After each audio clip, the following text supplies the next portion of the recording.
Genesis chapter 2. Though the creation of the heavens and the earth and everything in them was completed. On the seventh day God had finished his work of creation, so he rested from all his work. And God blessed the seventh day and declared it holy, because it was the day when he rested from all his work of creation. This is the account of creation of the heavens and the earth. When the Lord God made the earth and the heavens, neither wild plants nor grains were grown on the earth, for the Lord God had not yet sent rain to water the earth, and there were no people to cultivate the soil. Instead, springs came up from the ground and watered all the land. Then the Lord God formed the man from the dust of the ground. He breathed the breath of life into the man's nostrils, and the man became a living person. Then the Lord God planted a garden of Eden in the east, and there he placed the man he made. The Lord God made all sorts of trees grow up from the ground, trees that were beautiful and that produced delicious fruit. In the middle of the garden, he placed the tree of life and the tree of knowledge of good and evil. A river flowed from the land of Eden, water in the garden, and then divided into 4 branches.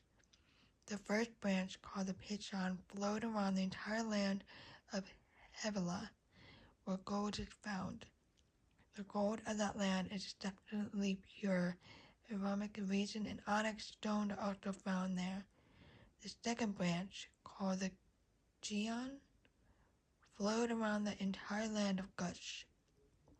The third branch, called the Tigris, flowed east of the land of Asher. The fourth branch is called the Euphrates. The Lord God placed the man in the Garden of Eden to tend and watch over it. But the Lord God warned him, "You may freely eat the fruit of every tree in the garden, except the tree of the knowledge of good and evil. If you eat its fruit, you are sure to die." Then the Lord God said, "It is not good for the man to be alone. I will make a helper who is just right for him." So the Lord God formed from the ground all the wild animals and all the birds of the sky.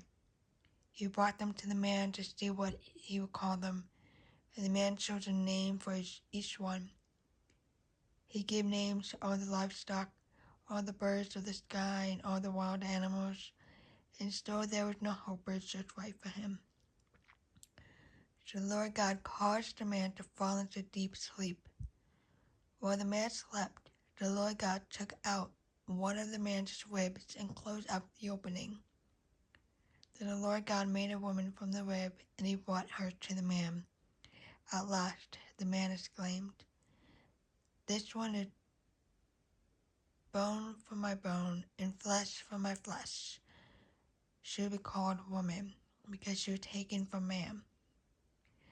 And this explains why a man leaves his father and mother and is joined to his wife, and two are united into one.